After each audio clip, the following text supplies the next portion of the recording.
terima kasih Anda masih bersama kami. Pemirsa, Komisi 2 DPR RI memutuskan untuk menyerahkan semua konflik proses pemilihan wakil wali kota Surabaya dalam sisa jabatan hingga 2015 kepada DPRD Jawa Timur. Keputusan tersebut diambil dari hasil pertemuan pimpinan dan Kapoksi Bidang Dalam Negeri DPR RI.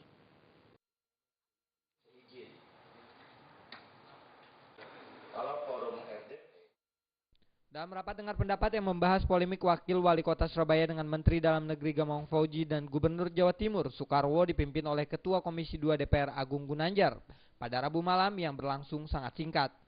Wali kota Surabaya Tri Risma Harini yang mempersoalkan proses pemilihan wakilnya karena dianggap tidak sesuai dengan prosedural berhalangan hadir dalam rapat tersebut. Pimpinan rapat Agung Gunanjar menyatakan secara de facto dan de jure telah dilantik wakil wali kota. Komisi 2 DPR RI memutuskan untuk menyerahkan semua konflik proses pemilihan wakil wali kota Surabaya dalam sisa jabatan hingga 2015 kepada DPRD Jawa Timur. Itulah yang pada akhirnya kami di Komisi 2 DPR RI tidak ingin berpolemik, tidak ingin bersangka-sangka, menyerahkan kembali otoritas itu kepada. Keputusan DPRD tersebut didukung Menteri Dalam Negeri Gamawan Fauji. Gamawan menyarankan jika ada persoalan yang dianggap tidak prosedural agar melalui jalur mekanisme DPRD melalui proses hukum. DPRD, soal tanda tangan, soal kehadiran segala macam, itu silakan pakai mekanisme DPRD. Ya, kalau itu menyangkut hukum, silakan tempuh mekanisme hukum.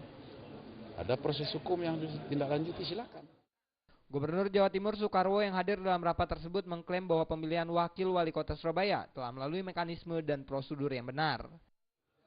Bahwa prosedur dan fakta hukum terhadap pelantikan sudah, substansi diserahkan kepada DPRD Surabaya. Dari Jakarta, Rudi Wijaya melaporkan. Lebih dari 800 lembar surat suara DPR RI dan DPD RI untuk pemilu legislatif di KPU Kota Banjarmasin, Kalimantan Selatan ditemukan dalam kondisi rusak. Kebanyakan kerusakan terjadi pada sobeknya kertas suara, gambar, dan kolom terpotong, serta hasil cetakan yang kabur.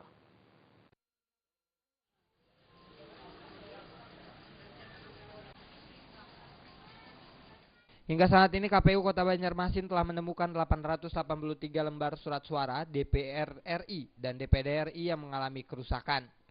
Kerusakan ditemukan saat dilakukan penyortiran dan pelipatan lembar kertas suara. Dari penemuan kerusakan tersebut, kerusakan diakibatkan surat suara tersobek, gambar dan kolom yang terpotong, tinta yang kabur, serta tanda gambar yang berbayang. Tidak menutup kemungkinan masih akan ditemukan kertas suara yang rusak karena proses penyortiran dan pelipatan yang melibatkan 160 orang masih akan dilakukan dalam 20 hari ke depan. Menurut Bambang Budianto, Ketua KPU Kota Banjarmasin, setelah penyortiran dan pelipatan surat suara DPR RI, DPD RI, dan DPRD Provinsi dan Kota selesai, KPU Kota Banjarmasin akan segera melaporkan keseluruhan jumlah surat suara yang rusak ke KPU Pusat melalui KPU Provinsi untuk segera digantikan. Surat suara yang dilipat kemudian ternyata sebelum dilipat disortir, ada yang rusak itu karena sobek, rusak karena ada lubang, rusak karena ada tinta yang tercemar, atau juga ada yang terpotong. Nah, itu dikumpulkan oleh Pak Joko untuk dilaporkan nanti ke KPU, nanti Pak Joko bisa menambahkan. Sementara itu KPU Kota Banjarmasin belum menerima surat suara untuk DPRD Provinsi dan DPRD Kota. KPU Kota Banjarmasin sendiri menargetkan kesiapan surat suara selama 20 hari ke depan dengan perhitungan satu jenis surat suara akan selesai dalam kurun waktu 5 hari untuk kemudian didistribusikan ke kecamatan-kecamatan. Dari Banjarmasin, Kalimantan Selatan, Andi Muhammad Haswar melaporkan. Jelang pemilihan legislatif April mendatang, para calon legislatif mulai gencar melakukan sosialisasi kepada masyarakat. Salah satunya dengan tebar pesona melalui kegiatan Cinta Lingkungan.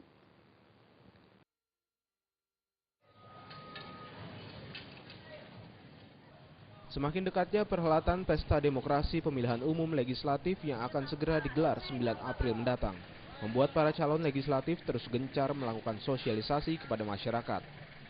Berbagai cara apapun dilakukan para calon wakil rakyat ini untuk menarik perhatian warga agar menjatuhkan pilihannya kepada sang caleg pada hari pencoblosan nanti. Seperti salah satu calon anggota legislatif dari Partai Gerindra ini yang melakukan aksi tebar pesona dengan melibatkan para simpatisannya, yakni menggelar kegiatan bersih-bersih di seputaran jalan utama dan pasar di Jalan Yosudarso sebagai bentuk kepedulian lingkungan. Aksi tebar pesona para caleg ini memang saat ini mulai marak dilakukan. Hal ini dikarenakan hari pencoblosan tinggal menghitung hari lagi. Ya, dan juga kami sebagai Gerindra, caleg dari Gerindra, peduli kepada lingkungan ya, di mana lingkungan bersih akan menciptakan masyarakat yang sehat. Dan juga ada moto dari Gerindra, kalau bukan kita, siapa lagi? Dari Lubuk Linggau, Sumatera Selatan, Sukma Aldino melaporkan. Ya, jangan beranjak dulu pemirsa, di segmen terakhir kami masih memiliki sejumlah informasi lainnya. Tetaplah bersama kami.